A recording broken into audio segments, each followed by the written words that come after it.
Seorang pria di dalam penjara sedang melatih otot-ototnya. Terlihat dia bukan napi sembarangan. Tak lama kemudian, sipir penjara menyuruhnya keluar dari sel karena hari ini dia dan beberapa tahanan lainnya akan dipindahkan. Selain si pria, ada 3 orang napi lainnya juga. Mereka adalah komplotan penyedia video-video dewasa yang saat ini mewabahi Korea. Sudah cukup lama mereka di penjara, dan hari ini mereka dipindahkan untuk menjalani hukuman beberapa hari lagi, lalu mereka akan bebas. Mereka pun naik ke sebuah bis. Di perjalanan, mereka mengobrol bahwa begitu mereka bebas, mereka akan langsung berbisnis video dewasa lagi, karena para pelanggan mereka banyak yang sudah menunggu. Si pria berotot di depan hanya mendengarkan saja. Lalu tiba-tiba bis yang mereka tumpangi terguling dan terhempas. Si pria terlihat baik-baik saja, kemudian langsung menolong ketiga napi lainnya. Lalu entah dari mana, si pria kini punya mobil dan mengajak ketiganya kabur. Di dalam mobil, si pria mengajak mereka untuk merayakan keberhasilan kabur mereka dari penjara. Mereka bertiga hanya bisa mengiyakan karena masih bingung apa yang sebenarnya terjadi. Beberapa saat kemudian, mereka terlihat tertidur. Ternyata minuman yang tadi diminum sudah dicampur obat bius. Mereka terbangun dan berada di sebuah tempat kosong. Yang membuat mereka makin terkejut, salah satu di antara mereka punya pistol yang mereka sendiri tak tahu dari mana asalnya. TV di depan mereka menyala, menyiarkan berita ketiga napi yang kabur sambil memperlihatkan foto mereka bertiga. Seorang pakar hukum di TV berkata, hukuman bagi para napi yang kabur dan punya senjata api adalah hukuman seumur hidup. Mereka langsung marah tak terima, padahal hanya beberapa hari lagi mereka bebas. Tapi karena mengikuti si pria berotot tadi, mereka jadi harus masuk penjara lagi. Tiba-tiba para polisi masuk dan menangkap mereka. Kini mereka terbukti kabur dan punya pistol. Hukuman mereka akan dipenjara lagi menjadi seumur hidup. Dari atas, si pria tadi yang ternyata kemarin hanya menyamar terlihat puas para napi kembali masuk penjara. Dia adalah Dogi, seorang supir taksi yang bertugas untuk membalaskan dendam para penumpangnya. Ternyata apa yang Dogi lakukan kemarin adalah misinya untuk memastikan ketiga napi tidak bisa keluar dari penjara. Dia tak bekerja sendiri. Ada 3 rekannya yang lain yang selalu kompak menjalankan setiap misi membalas dendam. Mereka dipimpin oleh seorang pria bernama Pak Jang. 2 tahun lalu, mereka sempat bubar karena mereka terlibat kasus besar. Hanya Dogi dan Pak Jang yang masih ada di perusahaan taksi tersebut. Pak Jang berkata biarkan 3 orang lainnya hidup dengan tenang karena pekerjaan ini selalu penuh resiko. Dulu dalam pekerjaan ini, Pak Jang bertindak selaku pemimpin, Dogi sebagai supir taksi yang menyamar, Kyung dan Jin selaku montir, dan Goen selaku ahli IT. Tapi sekarang Kyung dan Jin tidak bersama mereka lagi. Mereka menjadi mekanik pesawat ruang angkasa, yang satunya menjadi mekanik mobil balap. Namun ketika Kyung dan Jin mengobrol, mereka rindu dengan misi-misi mereka membantu orang-orang untuk membalas dendam. Satu lagi, Goen, kini bekerja sebagai polisi di bagian informasi. Dan Goen juga merasakan hal yang sama. Ia ingin membantu orang lebih dari sekedar mencatat informasi saja. Tapi atasannya yang bernama Hyung melarangnya agar jangan ikut campur divisi lain.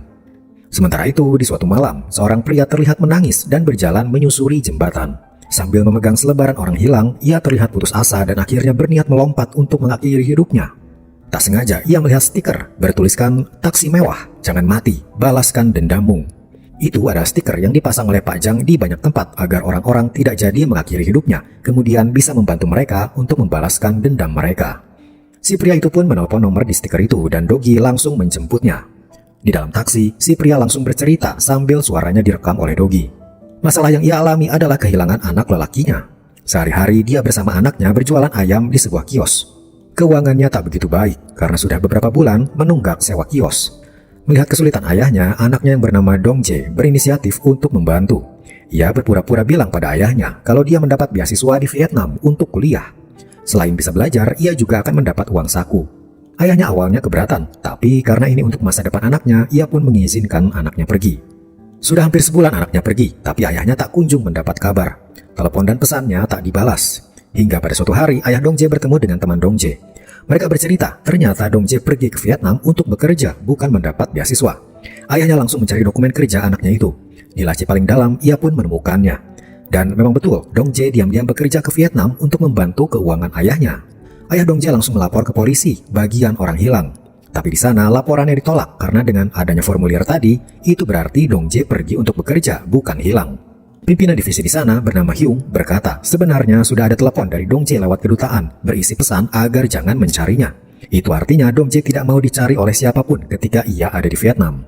Bahkan ada surat tulisan tangan Dong Jae berisi pesan terakhir, seolah Dong Jae akan mengakhiri hidupnya di sana. Ayah Dong Jae pun langsung terbang ke Vietnam dan pergi ke tempat anaknya bekerja. Tapi ketika sampai di sana, hanya ada lahan kosong tak bertuan. Sekarang, Pak Jang dan Dogi menyusun rencana untuk membantu ayah Dong Jae menemukan anaknya. Sementara itu di Vietnam, ternyata Dong Jae dan beberapa orang lainnya sedang disiksa. Tempat Dong Jae bekerja ternyata adalah tempat judi ilegal, dan Dong Jae dipaksa untuk membuat website atau aplikasi judi. Bagi yang tak patuh, akan langsung disiksa sampai ia patuh dan mau membuat aplikasi judi sebanyak mungkin. Kembali ke Korea, kini Dogi dan Pajang memeriksa kantor tempat formulir pendaftaran itu berasal. Ternyata lokasinya hanya berupa bangunan kosong terbengkalai. Dogi pun langsung punya rencana untuk menyamar sebagai pelamar kerja di sana agar langsung bisa ke sasaran. Resikonya sangat tinggi, tapi Dogi bersedia mengambil resiko tersebut. Setelah semua dokumen Dogi beres, ia pun segera terbang menuju Vietnam. Sesampainya di Vietnam, Dogi melihat mobil van milik perusahaan tempat Dogi melamar. Ia pun berpura-pura menjadi pegawai penurut dan masih polos. Ia masuk ke van bersama calon pegawai yang lain. Kacamata yang Dogi pakai adalah kamera yang terhubung dengan Pak Jang di Korea agar ia bisa mengirim keadaan langsung apa yang terjadi. Di sana, para calon pegawai dijamu dengan baik oleh seorang tour guide, sengaja agar para calon pegawai merasa betah. Setelah itu, mereka dibawa ke tempat yang sebenarnya mereka akan bekerja. Tiba-tiba di jalan mereka dihadang segerombolan orang yang langsung memukuli mereka hingga pingsan. Ketika mereka siuman, Dogi dan yang lainnya langsung disuruh untuk mempelajari coding agar bisa membuat website dan aplikasi judi ilegal. Salah satu dari mereka menolak karena tak sesuai dengan kontrak kerja, tapi ia malah dipukuli dan disiksa. Siksaan baru berhenti jika perintah itu mereka patuhi. Setelah itu, Dogi dan yang lainnya dibawa ke ruangan agar mereka bisa bekerja. Di ruangan itu, Dogi menemukan buku tata cara coding yang di dalamnya ada tulisan Dong Jae menulis kata-kata "selamatkan aku" atau "aku sangat takut". Penderitaan yang tertulis di buku itu membuat Dogi harus segera melakukan sesuatu. Malam harinya, ia diam-diam berhasil membuka gembok ruangannya dan berjalan menyusuri sekitar tempat di sana. Tapi Dogi langsung bersembunyi ketika ada seseorang masuk. Dogi langsung menghubungi Pak Jang, tapi ternyata yang menjawab adalah Goen. Ternyata Goen sudah tak bisa menahan dirinya untuk kembali bergabung menjadi tim dan membantu orang-orang. Dogi kini punya rencana. Dia meminta Goen untuk membuat sebuah website judi yang bisa membuat para penjahat itu terkesan untuk mengelabui mereka. Sementara itu, kita beralih pada dua rekan Dogi lainnya yang bertugas sebagai montir. Mereka, Kyung dan Jin. Mereka berdua juga ternyata ingin kembali menjalankan misi-misi untuk menolong orang yang ingin membalas dendam. Maka dengan inisiatif mereka datang ke tempat Pak Jang, tapi di sana tak ada siapa-siapa. Tapi mereka menemukan sebuah selebaran orang hilang, yaitu Dong Jae. Mereka yakin Pak Jang dan Dogi kini sedang menjalankan misi untuk menemukan Dong Jae. Tanpa pikir panjang, mereka kini bergegas untuk pergi ke Vietnam juga, menyusul Dogi. Esok harinya, ketika para penjahat meminta hasil pekerjaan Dogi, mereka kagum ketika Dogi berhasil membuat website judi yang menarik dan akan membuat mereka kaya. Hasil itu pun diperlihatkan pada atasan mereka. Tapi terjadi error di website itu. Si atasan menyuruh Dogi untuk membuat website judi lagi dari awal. Malam harinya, terjadi lagi siksaan-siksaan agar mereka tetap menurut. Kemarin, salah satu dari mereka ternyata mencoba kabur dan akan dieksekusi untuk dipotong kakinya. Tapi Dogi menghentikannya dan berkata dia perlu banyak orang untuk membuat website agar websitenya cepat selesai. Mereka akhirnya tidak jadi mengeksekusinya. Malam harinya, diam-diam Dogi kembali keluar dan kini sedang menaiki taksi. Tapi si supir dan satu orang lagi terlihat mencurigakan. Dogi langsung waspada ketika mereka berdua ternyata orang yang ingin menodongnya. Tapi Dogi justru membalikan keadaan dan kini memakai taksi mereka untuk melanjutkan misi. Dogi pergi untuk menemui si tour guide yang waktu itu mengantarkan Dogi dan yang lainnya. Dogi berpura-pura sebagai supir taksi biasa, kemudian si tour guide menjadi penumpangnya. Dia heran ketika taksinya melaju ke arah yang salah. Kemudian Dogi terlihat mengikat si tour guide di depan mobil dan mengancamnya akan menabrakannya. Si tour guide pun ketakutan dan memberikan info bahwa judi ilegal ini ada kantor pusatnya, tapi dia tak tahu lokasinya ada di mana.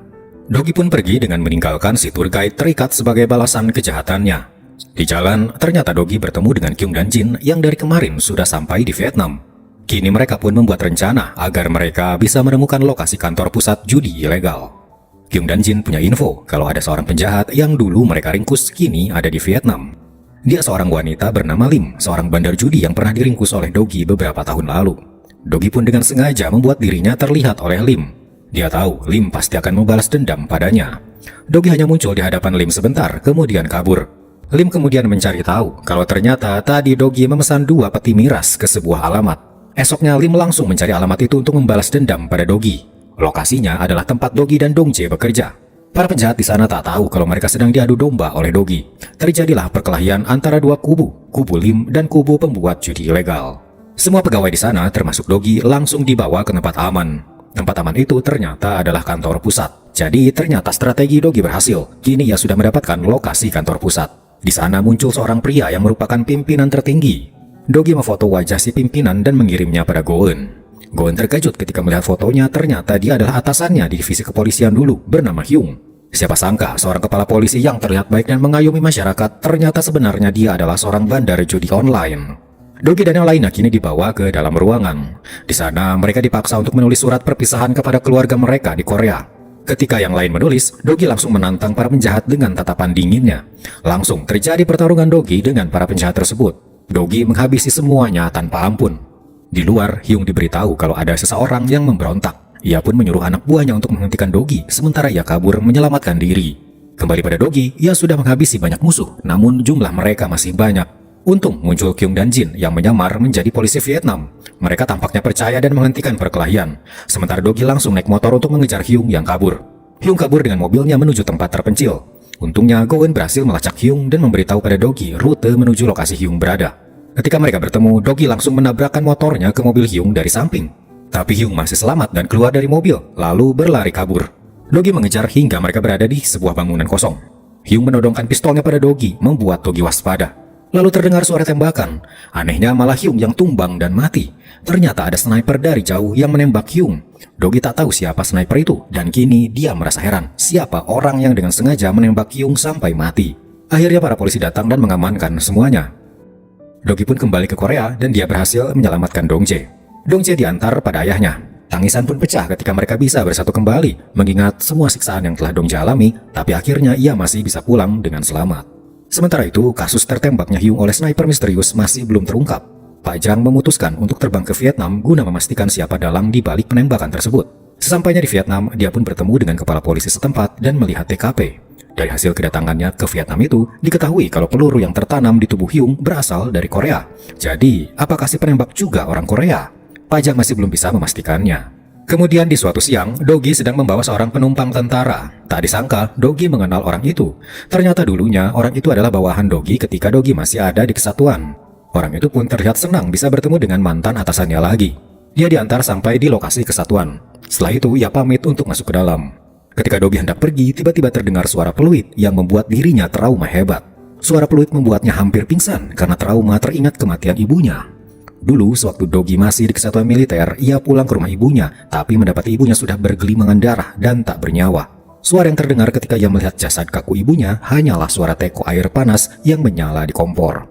Kini, setiap kali mendengar suara yang mirip suara itu, Dogi langsung trauma dan merasa hampir pingsan. Ia pernah mencoba meminta bantuan anak kecil untuk meniup peluit untuknya agar bisa mengalahkan rasa traumanya, tapi ia tak berani dan tak jadi melakukannya. Dogi pun kembali ke rumah Pak Jang. Di sana, Pak Jang sedang mendapat telepon. Dia menerima kasus baru, orang yang perlu ditolong. Korbannya kali ini adalah seorang nenek bernama Nenek Lee. Saat itu dia sedang sendirian di samping rel kereta. Ia berpikir untuk mengakhiri hidupnya saja karena masalah yang sedang ia hadapi. Ketika ia melangkah berniat meloncat dan menabrakkan dirinya ke kereta, dia melihat stiker bertuliskan, "Jangan mati, balaskan dendammu." Nenek Lee pun akhirnya menghubungi nomor telepon itu yang langsung tersambung pada Pak Jang. Kasus Nenek Lee adalah kasus penipuan. Di desanya, ada seorang pria yang suka berjualan keliling dari satu desa ke desa lain. Dia berjualan alat rumah tangga dengan gaya unik. Setiap berjualan, dia akan bernyanyi, menghibur para orang lanjut usia yang memang jarang terhibur. Dia bernama Sanggi, dan dia pintar memikat hati para orang tua agar mereka mau membeli barang-barang yang ia jual. Tapi di antara para orang tua, Sanggi mengincar Nenek Lee untuk ia tipu. Ia pun mulai menjadi orang yang baik agar dianggap sebagai anak oleh Nenek Lee. Lama-kelamaan, Nenek Lee merasa Sanggi adalah orang baik yang sudah ia anggap seperti anak sendiri. Nenek Lee sering dimintai untuk menjaga toko Sanggi, sementara Sanggi pergi keluar. Suatu hari, Nenek Lee diajak Sanggi untuk menandatangani kontrak kartu kredit atas nama Nenek Lee, tapi yang memakainya adalah Sanggi.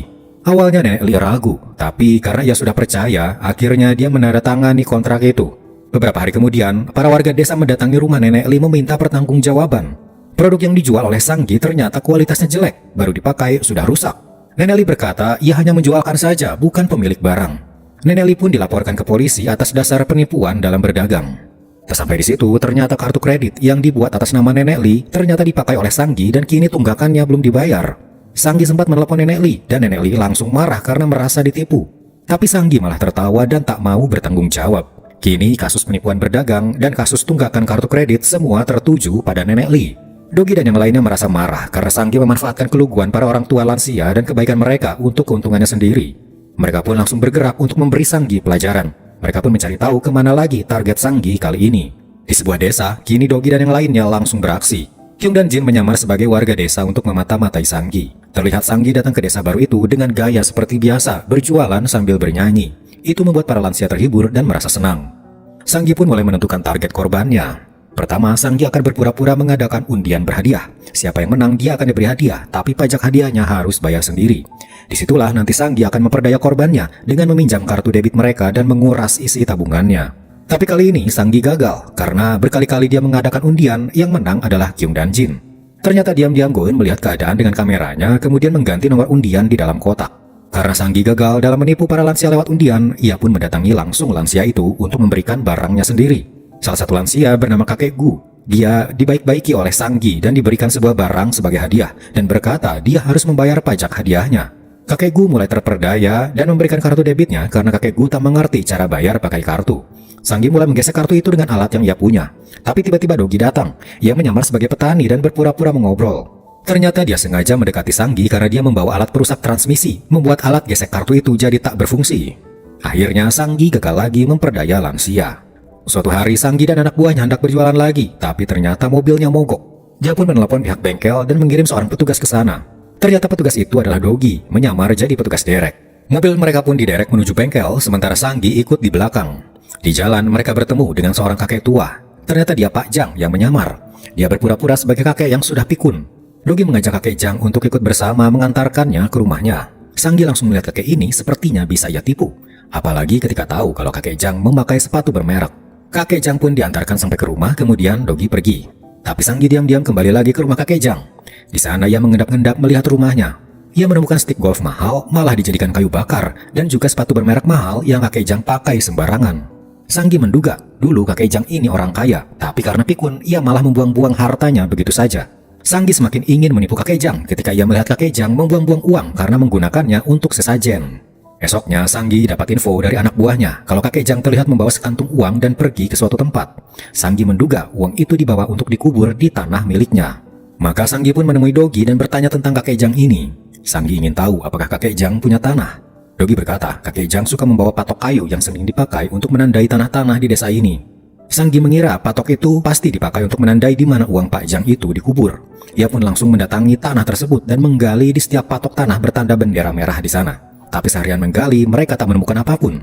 Besoknya Sanggi marah pada Dogi karena memberi info bohong. Tapi Dogi berkata, ia hanya bercerita kalau kakek Jang suka membawa patok kayu saja. Sanggi sendirilah yang menganggap patok kayu itu sebagai tanda uangnya dikubur. Lalu Dogi kembali bercerita, dulu kakek Jang sering mengajaknya membawa traktor untuk mengubur sesuatu. Tapi kakek Jang tak pernah memberitahu apa yang ia kubur. Lagi-lagi Sanggi termakan cerita Dogi dan menganggap kali ini yang dikubur pasti uang. Maka Dogi pun mengantar Sanggi ke tempat yang dimaksud. Akhirnya mereka sampai, Dogi pun disuruh pulang oleh Sanggi. Ketika sudah tak ada yang melihat, ia mulai menggali tanah di sana dengan traktor. Setelah lama menggali, akhirnya ia menemukan sebuah peti. Pastilah peti itu berisi uang, pikirnya. Tapi ketika dibuka, ternyata petinya berisi kotoran. Ia pun makin kesal dan marah.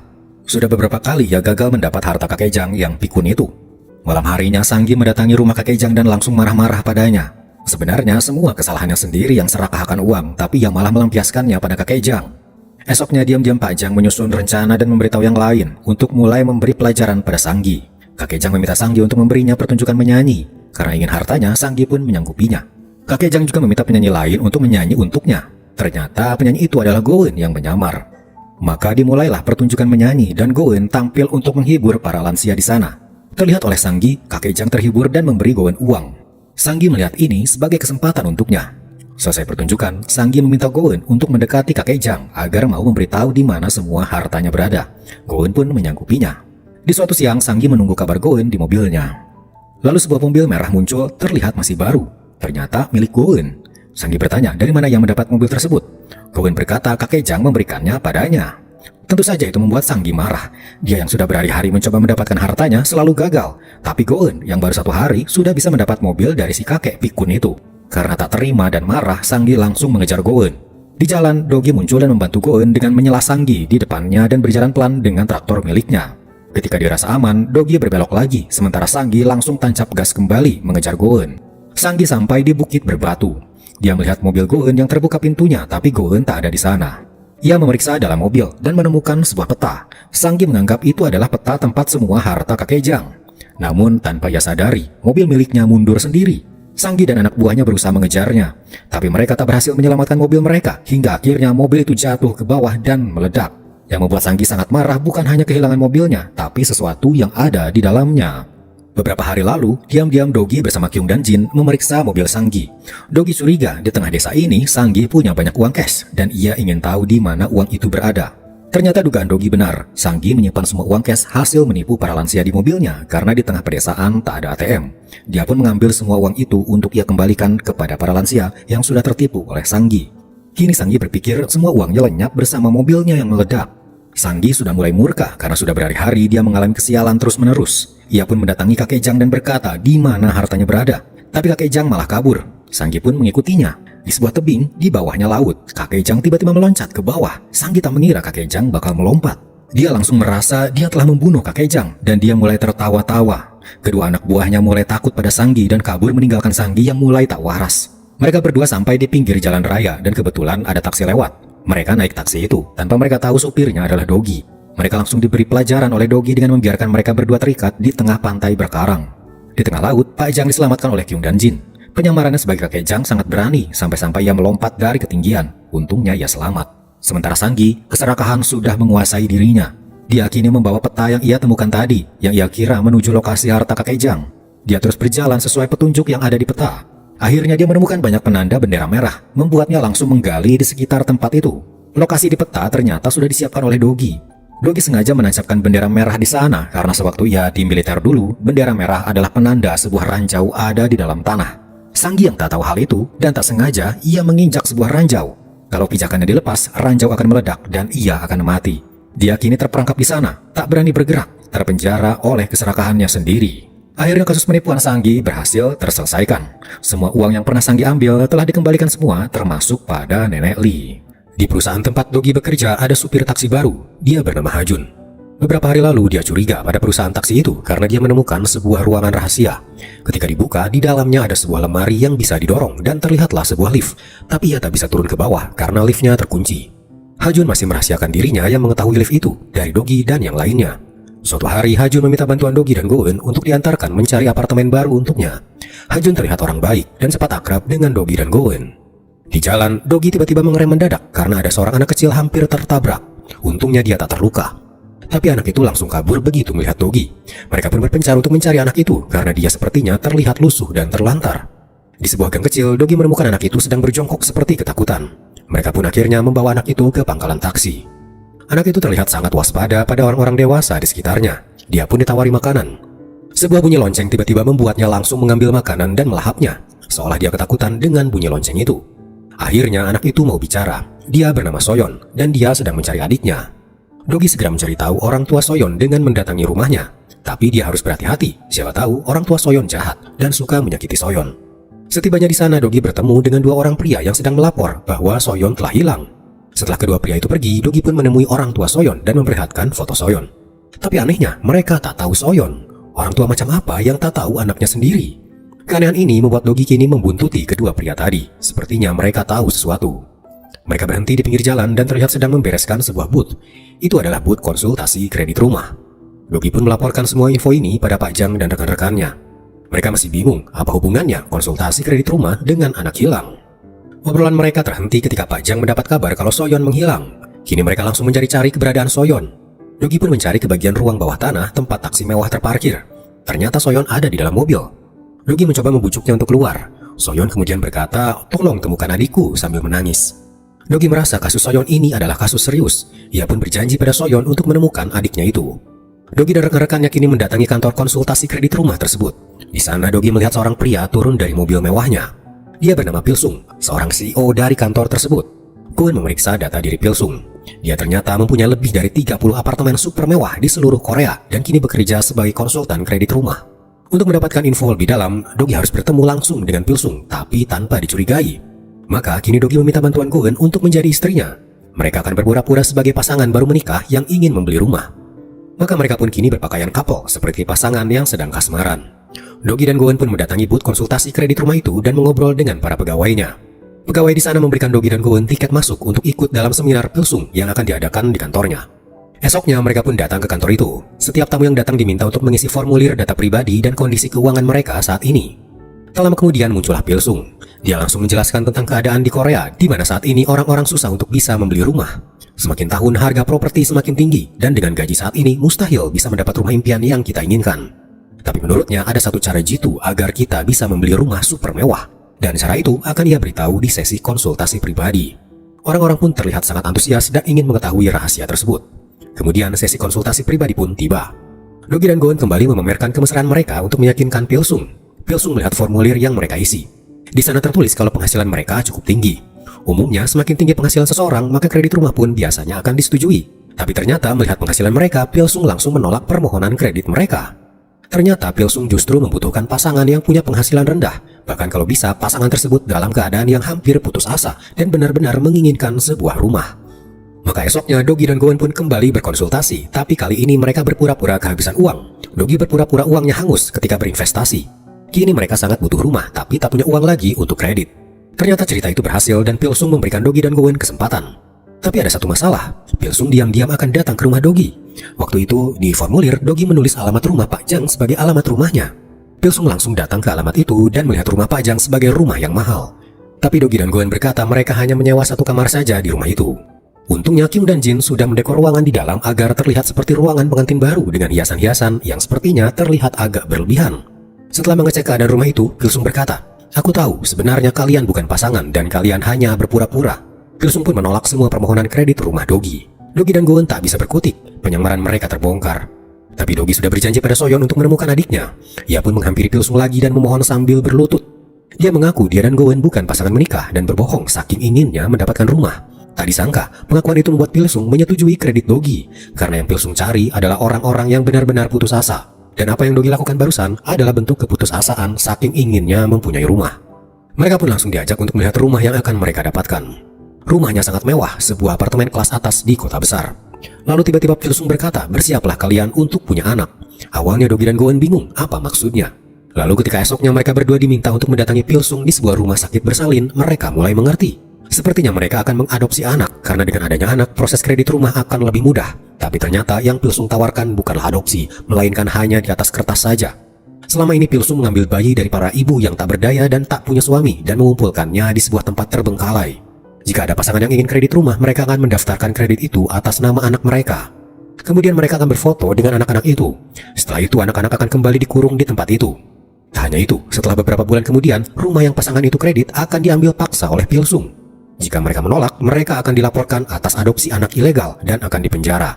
Beginilah cara Pilsung hingga saat ini bisa punya 30 properti mewah dengan menjebak para pasangan dan menggunakan anak-anak tak bersalah sebagai alat dia untuk mendapatkan keuntungan.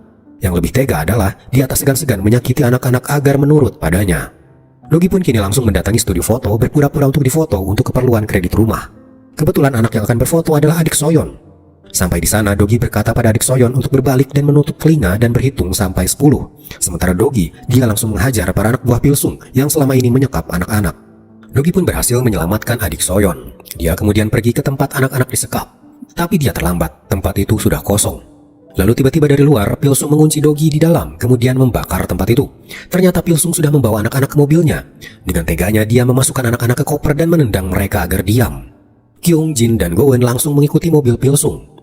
Sementara Dogi dia berusaha mencari jalan keluar dari tempat yang terbakar. Tapi ternyata di tempat itu ada satu anak yang tertinggal. Dogi langsung menyelimuti anak itu agar tidak sesak nafas karena asap. Dia langsung terjun keluar jendela. Untungnya dia dan anak itu selamat. Dogi pun langsung ikut menyusul mengejar Pilsung yang kini sudah berada di kantornya. Dogi sampai ke kantor itu dan langsung masuk ke ruangan Pilsung. Dia bertanya di mana anak-anak berada. Dogi menghajar Pilsung agar mau bicara. Tapi Pilsung mengancam jika dia terbunuh maka anak-anak tak akan selamat. Itu membuat Dogi menghentikan pukulannya dan kini hanya bisa diam. Untungnya Goen mencari anak-anak di area parkiran. Di sebuah mobil akhirnya dia menemukan anak-anak itu terkurung di kandang, sungguh kejam. Goen langsung menyampaikan pada Dogi kalau anak-anak sudah ditemukan. Kini Dogi kembali percaya diri untuk menghajar Pilsung. Pilsung dibawa ke tempat pembuangan sampah, dimasukkan ke dalam koper. Hal kejam yang selama ini ia lakukan pada anak-anak. Dogi berkata semua properti miliknya kini telah disita beserta kekayaannya juga. Kini Pilsung tak punya apa-apa lagi, hanya seorang pria yang kini hidup di antara sampah. Akhirnya kasus ini selesai dan kini para anak-anak dititipkan ke sebuah yayasan, sementara Soyeon dan adiknya diadopsi oleh orang tua yang benar-benar menyayangi mereka. Suatu hari Hajun terlihat pergi untuk bekerja mencari penumpang. Dia pun menyusuri jalanan. Tapi ketika ada seorang penumpang yang mau naik, dia malah melewatinya dan terus melaju. Dia masuk ke sebuah rumah mewah. Dia keluar dan menyuruh seorang pelayan menggantikan dirinya mencari penumpang. Ternyata itu adalah rumahnya dan kini dia hendak merencanakan sesuatu. Di kamarnya terpampanglah foto-foto Pak Jang, Dogi, Goen, dan semua tim taksi pembalas dendam. Siapa sebenarnya Hajun ini? Sementara itu, di sebuah stasiun bawah tanah yang sepi, para gelandangan meringkuk meminta belas kasihan. Salah satunya adalah Pilsung yang kini sudah bangkrut akibat dihajar Dogi. Muncullah seseorang mendatangi Pilsung. Ternyata dia Hajun yang berkata, "Apakah kau ingin membalas dendam pada Dogi?" Sementara itu, di suatu tempat, seorang wanita sedang memanggil-manggil kakaknya. Tempat itu seperti tempat ibadah dan kakaknya ada di dalam. Seorang pemimpin tempat itu menelpon polisi dan menyuruh si wanita untuk pergi. Si wanita terlihat meronta-ronta, sepertinya masalah yang dihadapinya sangat berat. Wanita ini bernama Ginny dan dia sekarang meminta bantuan taksi deluxe untuk mencarikan kakaknya yang ada di dalam tempat ibadah tadi. Dogi pun datang dan Ginny masuk. Dia menceritakan apa yang terjadi pada kakaknya. Kakaknya bernama Jisun. Dia adalah orang baik yang sayang pada Ginny. Suatu hari ketika diperiksa di dokter, Jisun menderita leukemia tanpa mereka tahu. Sudah bertahun-tahun kakaknya mengidap penyakit ini dan bolak-balik ke rumah sakit, tapi ia tak kunjung sembuh. Suatu hari seseorang menepuk punggung Jisun dan memberitahu hal yang akan membuat dia sembuh. Jisun disuruh untuk menonton video, sebuah pengakuan di mana ada yang sudah bertahun-tahun tak sembuh. Ketika masuk ke sebuah perkumpulan dia menjadi sembuh. Jisun mulai terpengaruh. Dia memberikan semua uang pengobatan ke perkumpulan itu, bahkan meminjam dari rentenir untuk diberikan pada mereka. Suatu hari Ginny mendapatkan surat dari kakaknya kalau dia akan tinggal di perkumpulan itu untuk menyembuhkan dirinya. Ginny langsung menyusul ke sana. Para penghuni di sana langsung melarang Ginny masuk. Kini Dogi dan yang lainnya mulai bekerja untuk membantu Jisun keluar dari sana. Kyung dan Jin menghack saluran CCTV, kemudian Gowen memberikan akses pada Dogi agar bisa melihat keadaan di dalam. Di dalam perkumpulan itu sedang melakukan upacara ritual. Pemimpin perkumpulan itu bernama Juman, sedang memberi dua orang ibu dan anak ritual penyembuhan. Yang aneh adalah mereka disuruh untuk saling memukul dengan tujuan agar jangan ada lagi ikatan duniawi antara mereka. Dogi dan yang lainnya menonton rekaman itu dengan rasa tak percaya. Tapi yang sulit adalah para anggota di sana datang ke sana tanpa paksaan. Jadi akan sulit untuk menyelamatkan mereka, termasuk menyelamatkan Jisun. Sementara itu, Hajun terlihat di dalam rumah mewahnya. Ternyata dia berpura-pura menjadi supir taksi untuk mendekati Dogi dan yang lainnya. Karena ternyata bisnis yang ada di Vietnam, juga bisnis properti yang menggunakan anak-anak, ternyata itu adalah bisnis milik Hajun. Sepertinya Hajun ingin membalas dendam pada Dogi karena telah menghancurkan bisnis-bisnisnya. Kembali pada Dogi dan yang lainnya, kini Jin sedang berpura-pura menjadi seorang pasien. Seseorang menepuk pundaknya dan memberitahu kalau ada cara agar dia bisa sembuh. Cara yang sama dengan yang terjadi pada Jisun. Jin pun mulai menyamar sebagai anggota di sana dan melihat sendiri ritual mereka. Mereka terlihat menyiapkan sebuah akuarium kaca. Di dalamnya terisi air dan dimasukkan pewarna pekat. Juman memasukkan tangannya dan seketika warna pekat itu menghilang. Ini untuk memperlihatkan kalau dia adalah orang suci. Kemudian para anggota mulai maju ke depan dan Juman langsung menampari mereka. Tamparan Juman dianggap sebagai penyembuh bagi mereka yang sakit. Jin mendekati Jisun untuk mengajaknya pergi, tapi ternyata Jisun ingin tetap di sana dan masih yakin pada sekte sesat itu. Sementara itu, Dogi terlihat masuk ke dalam pasar Gucci karena dia akan menggunakan Gucci-Gucci itu untuk melakukan sesuatu terhadap Juman. Selesai acara ritual, Juman dan seorang wanita terlihat sedang makan di restoran mewah. Ternyata semua uang yang disumbangkan dari para anggota ia pakai untuk berfoya-foya. Si wanita ini ikut berpura-pura sebagai pasien dan anggota agar Juman terlihat sebagai orang yang punya kekuatan suci dan penyembuhan. Juman bahkan tak peduli jika para anggota mati, yang ia incar adalah uang mereka. Lalu seorang pelayan datang kepada mereka dan memberikan bil dari meja lain. Juman pun mendatangi meja itu yang ternyata dia adalah Dogi. Dia menyamar sebagai dukun dan memperingatkan Juman kalau dia akan mati muda. Juman tak percaya dengan perkataan Dogi kemudian kembali ke mejanya. Lalu ketika dia keluar, tiba-tiba papan iklan terjatuh hampir menimpa dirinya. Tentu saja ini semua adalah rancangan Dogi dan rekan-rekannya. Juman kemudian mendatangi sebuah lahan kosong yang nantinya akan dibangun sebuah kapel untuk sektenya. Di antara tanah yang sedang digali, dia melihat beberapa guci kuno. Para pekerja berkata sebaiknya guci itu diselamatkan. Tapi Juman malah menghancurkan semua guci di sana karena ia menganggap guci itu malah menghambat pembangunan kapelnya. Dia pun pulang dengan mengendarai mobil. Di jalan dia melihat kiri kanannya banyak patung-patung dari masa lalu. Kemudian mobilnya itu tiba-tiba mogok dan HP-nya juga hilang sinyal. Di sana dia bertemu lagi dengan Dogi. Kemudian Dogi berkata, "Kau akan mendapatkan kesialan terus-menerus hingga kamu mati." Juman lagi-lagi tak percaya dan meremehkan ramalan Dogi. Kemudian di suatu malam, Juman sedang mengendarai mobilnya lagi. Tiba-tiba sabuk pengamannya mengencang, mencekik dirinya. Semua ini adalah Kyung dan Jin yang sudah mengotak-atik mobil Juman. Juman pun kini sudah sampai di tempatnya. Di lorong, tiba-tiba dia melihat arwah dari masa lalu, membuat dia sangat ketakutan. Pacarnya datang dan berkata, "Belakangan ini Juman terlihat aneh, sebaiknya periksakan diri ke dokter." Besoknya, Juman memeriksakan dirinya ke dokter. Sungguh ironis, dia membuat para anggotanya meninggalkan rumah sakit untuk ia sembuhkan dengan kekuatan sucinya, tapi dia sendiri malah datang ke rumah sakit. Semua kesialan ini akhirnya membuat dia sedikit percaya dengan perkataan Dogi waktu itu. Maka dia pun datang ke sebuah kuil tempat Dogi menyamar jadi dukun. Tapi Dogi berkata dia sangat sibuk dan tak punya waktu untuk menolong Juman. Juman tak terima dirinya ditolak seperti itu. Ia pun menggunakan jalan kekerasan, menculik Dogi dan membawanya ke tempat Juman. Dogi berpura-pura marah dan tidak ingin dirinya membantu Juman. Lalu tiba-tiba di lemari kaca muncul arwah yang pernah Juman lihat, membuat Juman ketakutan lagi. Dogi pun berpura-pura menyingkirkan arwah itu pergi. Dogi bertanya, apa yang sudah kamu lakukan sehingga membuat arwah orang masa lalu itu marah? Juman teringat dirinya yang sudah menghancurkan guci kuno. Sepertinya Juman percaya semua kesialan ini adalah karena ia menghancurkan guci itu dan kini hidupnya dalam kesialan. Dogi pun memberikan jimat pada Juman agar dia terhindar dari amarah si arwah dengan syarat jangan tergiur pada uang dan harta duniawi. Tapi Juman malah membangkang dan melakukan ritual lagi untuk mendapat uang dari para anggotanya. Tiba-tiba sebuah lukisan besar mengeluarkan noda hitam, begitu juga dengan jubah yang Juman kenakan. Akhirnya dia datang ke tempat Dogi kembali meminta pertolongan. Tiba-tiba di dalam kuil benda-benda berguncang. Juman bersembunyi di balik kerai. Dia mengintip apa yang terjadi. Terlihat Dogi sedang diseret oleh kekuatan yang tak terlihat. Kemudian Dogi mulai kerasukan. Dia ternyata kerasukan ibu Juman. Tentu saja ini hanya pura-pura. Karena Goen punya semua data tentang masa kecil Juman dan menyampaikannya pada Dogi agar Juman percaya kalau yang merasuki Dogi adalah ibunya sendiri yang sudah meninggal. Juman pun kini makin percaya pada kekuatan Dogi.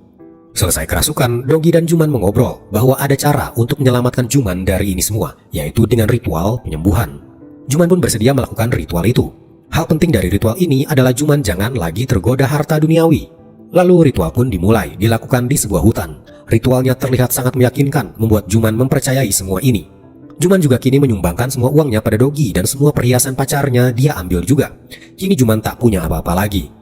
Itu semua Juman lakukan untuk bisa lepas dari kesialan dan amarah arwah. Kemudian kini Dogi juga mulai menampar Juman seolah bagian dari ritual, sama seperti yang Juman lakukan pada para anggotanya dulu. Sementara itu perkumpulan itu kini diambil oleh pacar Juman.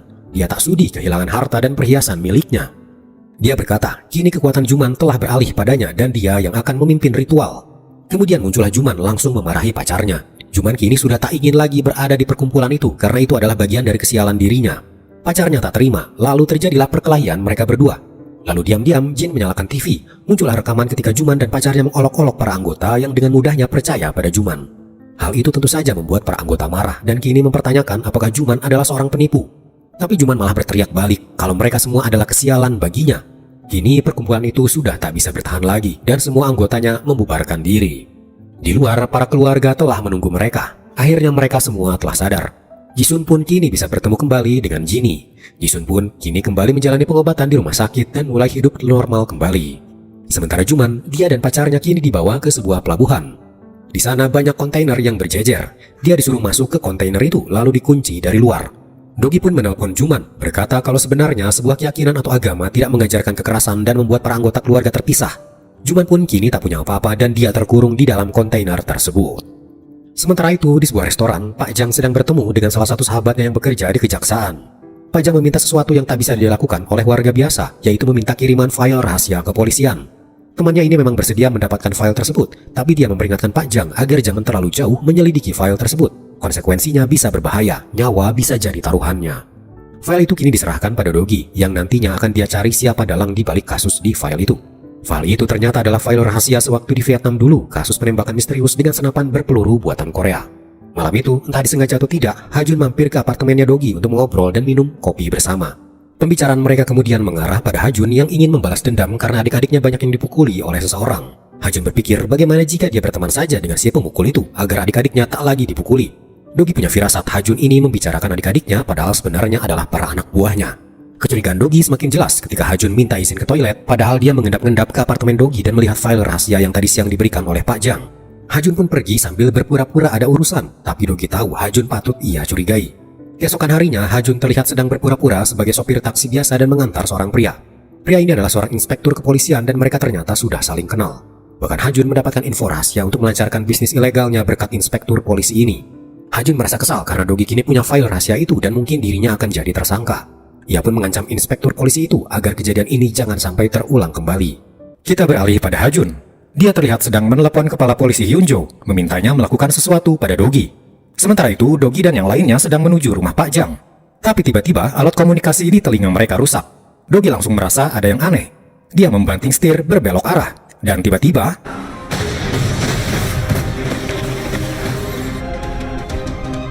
Goen, Jin, dan Kyung yang ada di mobil van langsung turun dan mencoba menyelamatkan Dogi. Namun lagi-lagi mobil meledak. Pemakaman Dogi pun dilakukan pada suatu malam. Goen menangis, sementara rekan-rekannya yang lain hanya bisa termenung tak berdaya. Sepulangnya mereka dari pemakaman, mereka berkumpul di markas bawah tanah. Mereka seperti menunggu seseorang. Lalu, tepat jam 9 malam, sebuah mobil taksi mewah muncul yang biasa dikemudikan Dogi. Dan benar, ternyata Dogi masih hidup. Jadi ternyata kematiannya dipalsukan. Ternyata ketika kejadian malam itu, Dogi menyadari ada sesuatu yang aneh. Dia berbelok ke jalanan sepi dan langsung melompat keluar dari mobil. Mobil itu meledak, untung Dogi masih sempat menyelamatkan diri.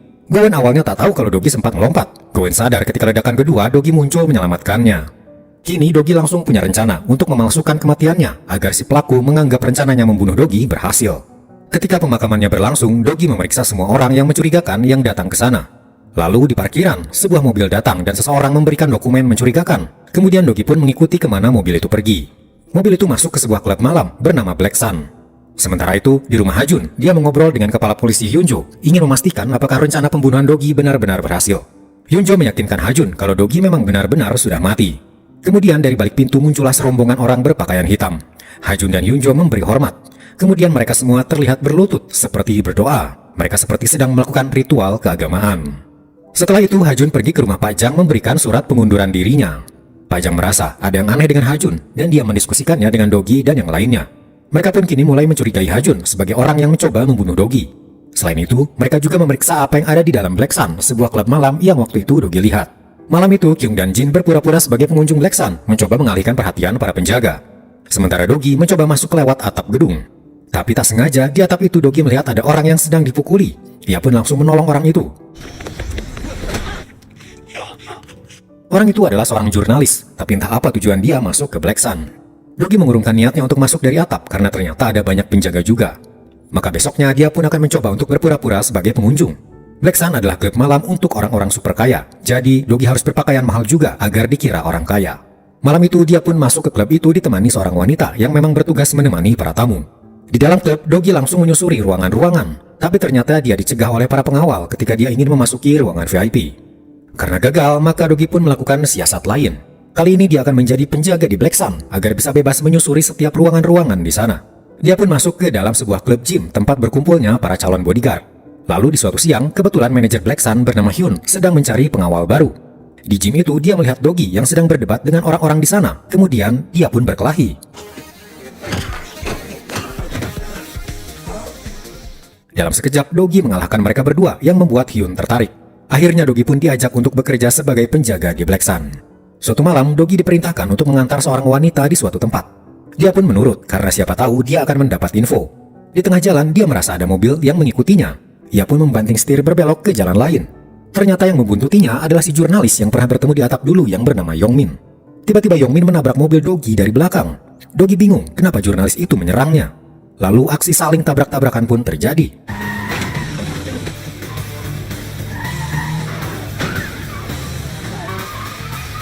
Kedua pengawal langsung turun dan menghajar Yongmin. Namun Dogi malah membantunya karena dia merasa Yongmin ini orang baik. Yongmin langsung berkata, wanita itu harus segera dibawa ke rumah sakit. Ternyata wanita itu hendak dibawa ke hotel untuk dilecehkan dan ditiduri tanpa sepengetahuannya. Parahnya lagi, menurut hasil tes medis, wanita itu telah dicekoki obat terlarang agar jadi setengah sadar dan nantinya tak melawan. Lalu besoknya, Dogi menemui Yongmin di apartemennya. Yongmin pun bercerita, tujuan dia sering ke Black Sun dan membuat onar di sana bukan hanya ingin menyelamatkan para wanita yang seperti kemarin dicekoki obat terlarang, tapi juga karena dia ingin membalaskan dendam sahabatnya. Setahun lalu dia punya sahabat bernama Detektif Choi, bekerja di kepolisian. Suatu hari, Yongmin punya bukti indikasi kalau Black Sun menjual obat terlarang dalam jumlah besar. Dia meminta Detektif Choi untuk menyelidikinya. Kemudian setelah beberapa hari, Yongmin dikejutkan dengan kabar bahwa sahabatnya itu, Detektif Choi, telah meninggal, mengakhiri hidupnya sendiri. Dia tak percaya karena sahabatnya itu tak punya masalah apa-apa, jadi tak mungkin mengakhiri hidupnya. Dia memeriksa CCTV di Black Sun bersama polisi lainnya, tapi terlihat Detektif Choi memang mengendari mobilnya sendiri ke tempat ia mengakhiri hidupnya. Namun Yongmin tak percaya, pasti ini adalah manipulasi Black Sun yang menutupi kalau sebenarnya Detektif Choi dibunuh oleh Black Sun karena dia mencoba menyelidiki kasus obat terlarang di tempat itu. Kini Yongmin merasa bersalah dan mencoba untuk mengungkap bukti kalau Black Sun memang terlibat kasus obat terlarang sekaligus ingin mengungkap kematian sahabatnya itu. Lalu pada suatu malam ketika Dogi di Black Sun, dia sedang membuntuti atasannya bernama Jongson. Dogi mencurigai Jongson, sepertinya dia mengetahui sesuatu terkait kasus obat terlarang di Black Sun. Dogi mengikutinya sampai ke ruangan bawah tanah, jauh dari keramaian. Ketika Jongson sudah pergi, Dogi diam-diam membuka kembali pintu yang tadi Jongson masuki.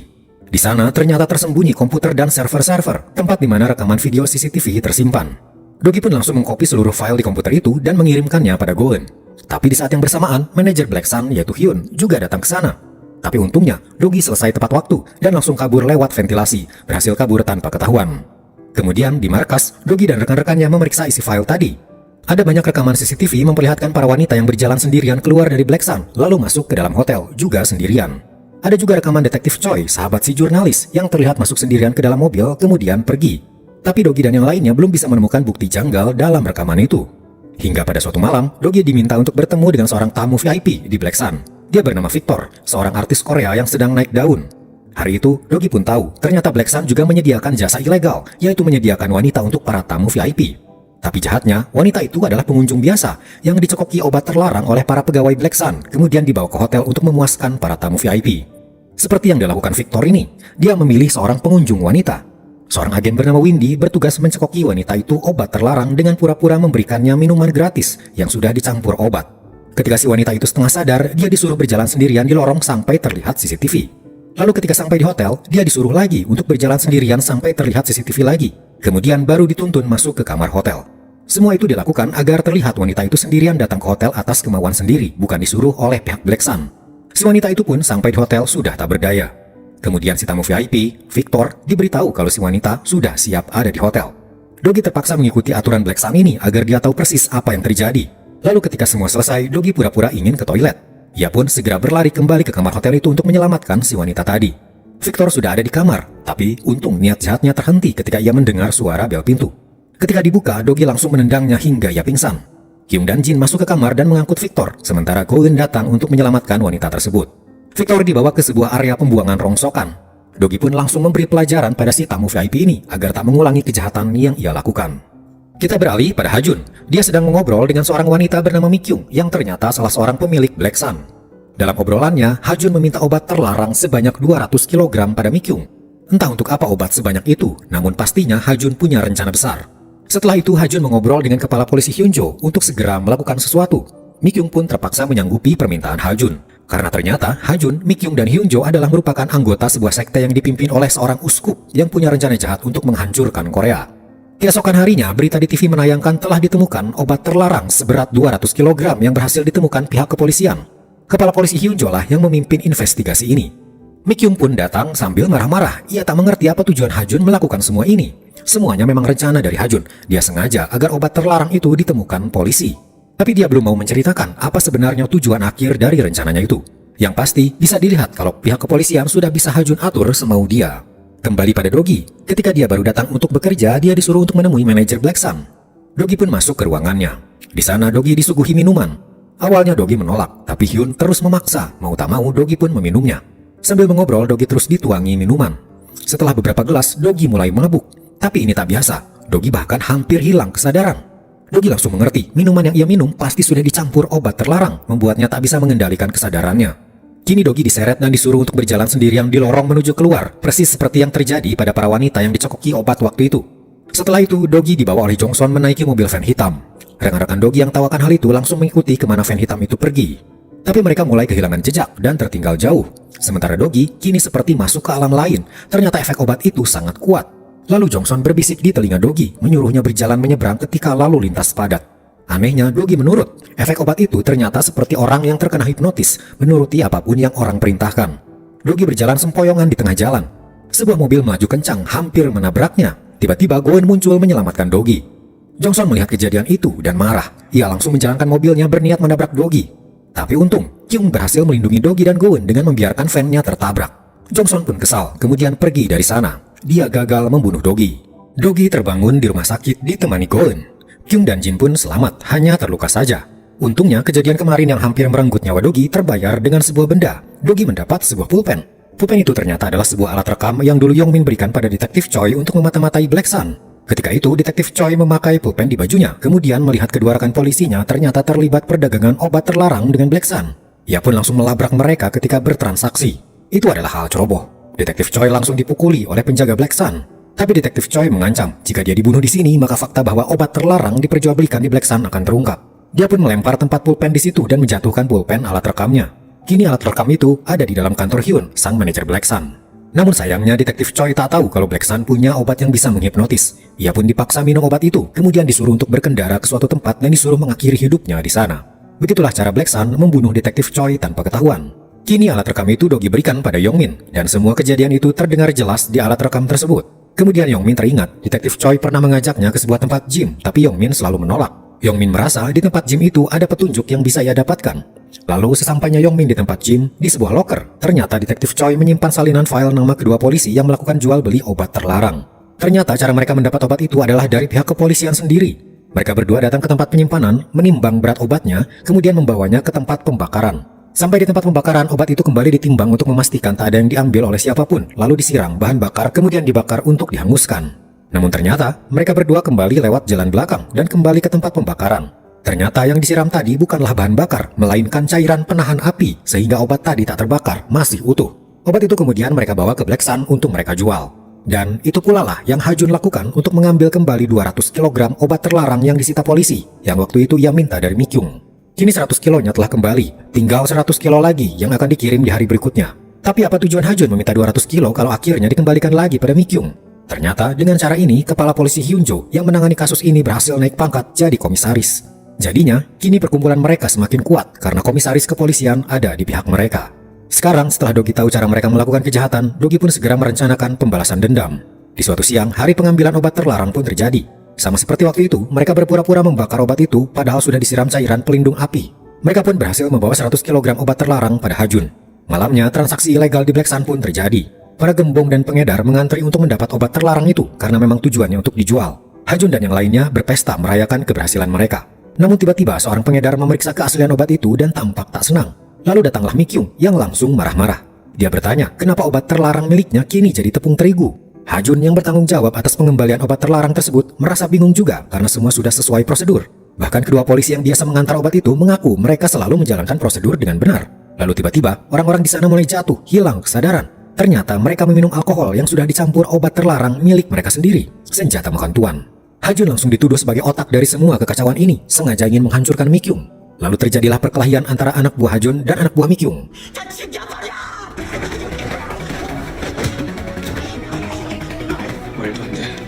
Tak hanya sampai situ, Ha-jun mendapat telepon, ternyata obat terlarang yang asli tiba-tiba ada di dalam kantor Hyunjo. Hyunjo pun langsung menjadi tersangka kepemilikan obat terlarang dan melarikan diri. Kemudian di lantai atas, seseorang melihat kekacauan yang terjadi di bawah. Ha-jun terkejut ketika ia melihat Dogi di sana. Ternyata dia masih hidup. Ha-jun selama ini mengira Dogi sudah mati. Ha-jun pun hanya bisa tersenyum menutupi kemarahannya. Para polisi langsung menggerebek Black Sun malam itu dan seluruh pegawai Black Sun langsung ditangkap termasuk Mi-kyung juga. Lalu bagaimana cara Dogi menukar obat itu dengan tepung terigu? Satu hari sebelum obat itu diambil oleh Ha-jun, Kyung dan Jin berpura-pura menjadi polisi dan masuk ke tempat penyimpanan dengan berpura-pura ada catatan yang harus disimpan di sana. Mereka pun dengan cepat mengambil kunci pintu dan menduplikasinya. Setelah itu mereka menempelkan alat pelumpuh sistem agar Goen bisa menghack keamanan di sana. Malamnya Goen sudah melumpuhkan sistem keamanan, tapi hanya selama 5 menit. Dalam waktu 5 menit itu, Dogi dan yang lainnya harus masuk ke sana dan mengambil semua obat, diganti dengan tepung terigu dengan berat yang sama, tak kurang dan tak lebih 1 gram pun. Akhirnya, keesokan harinya, ketika obat itu diambil oleh para polisi, yang kemudian diserahkan pada Ha-jun, mereka tak sadar kalau yang mereka angkut adalah tepung terigu. Para pegawai Black Sun dan Mi-kyung pun diadili dan dijatuhi hukuman seumur hidup atas dakwaan jual beli obat terlarang, prostitusi terselubung, dan juga pembunuhan berencana atas kematian detektif Choi. Sementara itu, Ha-jun terlihat bersama dengan Hyunjo di rumahnya. Hyunjo kini jadi buronan dan berlindung di rumah Ha-jun. Namun tiba-tiba Ha-jun mencekik Hyunjo hingga akhirnya ia tewas. Tampaknya Ha-jun melihat Hyunjo sekarang hanya sebagai halangan karena statusnya bukan lagi komisaris polisi tapi sudah jadi buronan. Ha-jun pun kini menghadap sang uskup, pemimpin tertinggi dari perkumpulan sebuah sekte. Ha-jun tiba-tiba dicekik oleh anak buah uskup, tahu kalau Ha-jun telah gagal membunuh Dogi dan mengacaukan Black Sun. Dengan nada memohon, Ha-jun meminta satu kesempatan lagi. Dia berjanji kali ini akan membunuh Dogi. Uskup akhirnya melepaskannya dan memberinya satu kesempatan. Suatu malam, seorang pria masuk ke taksinya Dogi. Dia telah menghubungi Dogi untuk meminta bantuan jasa balas dendam. Tapi ternyata orang itu adalah uskup.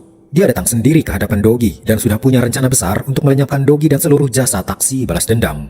Sebelumnya uskup sudah menyusun rencana. Seorang pria bernama Siwan yang bekerja di bagian keuangan sebuah perusahaan melihat ada transaksi mencurigakan dalam jumlah besar. Lalu ketika pulang kerja, di tempat parkiran, dia menabrak seorang pria. Pria itu tiba-tiba marah-marah, bahkan meludahi Siwan. Siwan langsung mendorongnya hingga terjatuh.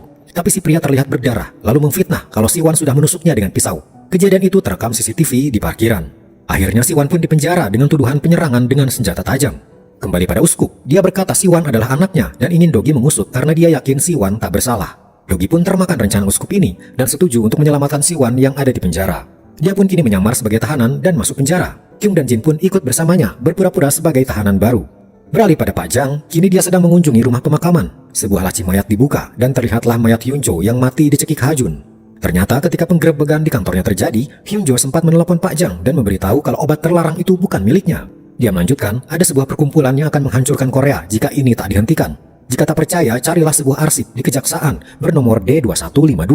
Di sana ada file penting yang akan mengungkap semuanya. Kemudian ketika Pak Jang akhirnya menemukan file itu, terlihat semua file rahasia tentang kejahatan perkumpulan itu, mulai dari penipuan properti oleh Pilsung sampai kasus Black Sun. Di file itu juga ada nama-nama anak kecil yatim piatu yang diasuh oleh seorang uskup, yang salah satunya bernama Hajun. Kembali pada Dogi, dia mendapat info kalau Siwan sering dipukuli di dalam penjara ini. Dogi pun membuat rencana agar dia bisa melindungi Siwan.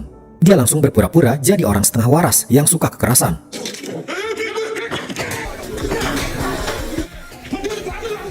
Semua napi yang sedang makan langsung menyerangnya, tapi Dogi terlalu kuat bagi mereka. Para napi di sana langsung waspada melihat karakter Dogi yang tidak waras itu. Suka tertawa sendiri, suka buat onar, tapi jago bela diri.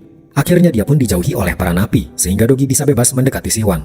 Hal itu membuat para napi yang terbiasa menyakiti Siwan ikut menjauhi Siwan karena sekarang ada Dogi di sampingnya.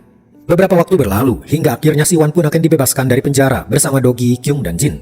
Mereka pun bersiap naik bis untuk keluar dari penjara. Tapi tiba-tiba, kepala penjara datang dan menyuruh Dogi untuk kembali ke dalam sel. Semuanya kebingungan, tapi Dogi berkata semua akan baik-baik saja. Di dalam sel, ternyata Dogi dijebak untuk dihabisi oleh para napi. Terjadilah perkelahian di dalam sel. Akhirnya Dogi bisa melumpuhkan mereka semua. Tapi tiba-tiba muncul Hajun di sana. Hajun berkata, teman-teman Dogi yang tadi siang naik bis telah ia tangkap. Jika ingin menyelamatkan mereka, Dogi harus mengikuti apa yang Hajun perintahkan. Dogi pun terpaksa mengikuti permainan Hajun ini. Ketika jam 12 tiba, sel Dogi sengaja dibuka oleh para sipir. Dogi keluar perlahan. Tiba-tiba pintu sel yang lain mulai terbuka juga dan keluarlah para napi dengan senjata tajam. Ternyata inilah permainan yang dimaksud Hajun. Dia ingin Dogi dihajar oleh para napi di penjara itu. Dogi pun langsung menghajar semua napi yang muncul.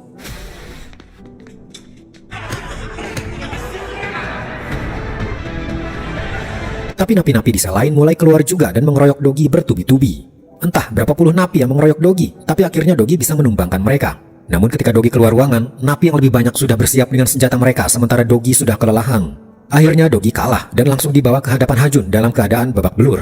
Dengan penuh percaya diri, Hajun memperlihatkan layar monitor dan terlihat Kyung, Jin, dan Goen yang terikat. Hajun kemudian berkata, pilih di antara tiga ini siapa yang harus kuhabisi duluan. Tapi belum sempat Hajun meneruskan permainannya, kepala penjara datang dan menyalakan TV. Terlihat sebuah siaran langsung persidangan dan Siwan serta ketiga rekan Dogi ada di sana. Hajun bingung untuk sesaat karena di monitor dia melihat ketiga teman Dogi sedang terikat. Ternyata apa yang dilihat di monitor hanyalah rekaman yang dibuat Goen.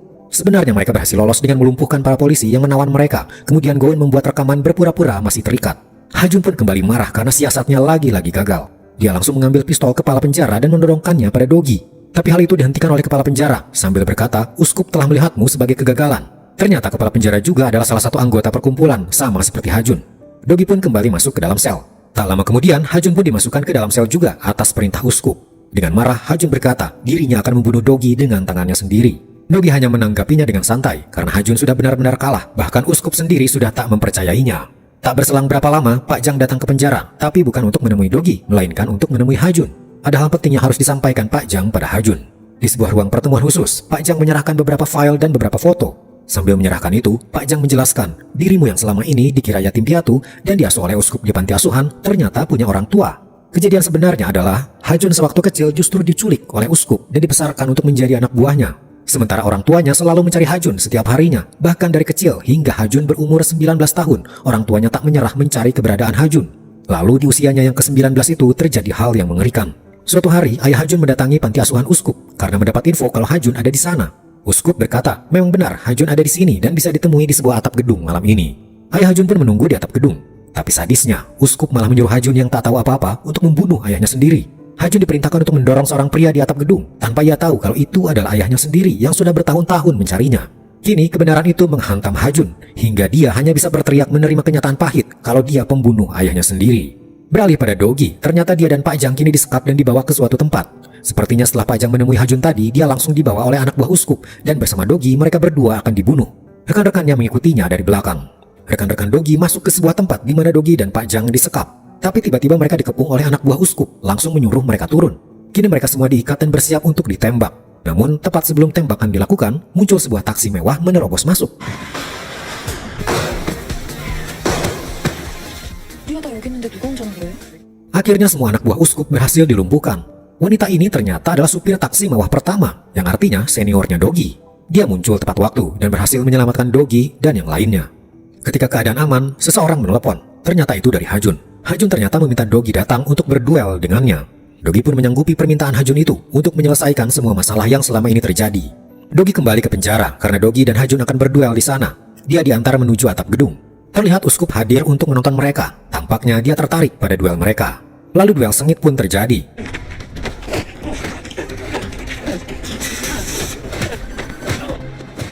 Hajun terlihat kewalahan dan sudah terlihat kalah. Sang uskup datang mendekati mereka berdua sambil membawa pistol. Namun tiba-tiba Hajun berlari ke arah uskup. Uskup bingung dan tak siap dengan serangan itu. Dia langsung menembak Hajun. Hajun mendorong uskup persis seperti yang ia lakukan pada ayahnya dulu. Ternyata ketika waktu itu Hajun melapor meminta berduel, dia juga meminta membalaskan dendamnya pada uskup. Kini dalang dari semua kekacauan itu telah tewas, terbunuh oleh orang-orangnya sendiri. Untuk saat ini Korea kembali aman dan kasus kejahatan besar bisa dihentikan. Namun pekerjaan Dogi dan rekan-rekannya untuk membalaskan dendam para penumpangnya dan mengungkap kasus kejahatan lain masih terus mereka lakukan. Menegakkan keadilan dengan cara mereka sendiri ketika hukum terlalu lambat untuk mencari kebenaran. Dan drama ini pun selesai. Oke, itulah guys seluruh alur cerita drama Taxi Driver season kedua. Terima kasih sudah menonton dari awal sampai akhir ya. Jika kalian suka dengan video ini, jangan lupa like dan subscribe-nya, karena nanti akan ada alur cerita menarik lainnya yang akan dibahas oleh admin. Oke, sekian dulu video kali ini. Sampai jumpa di video berikutnya.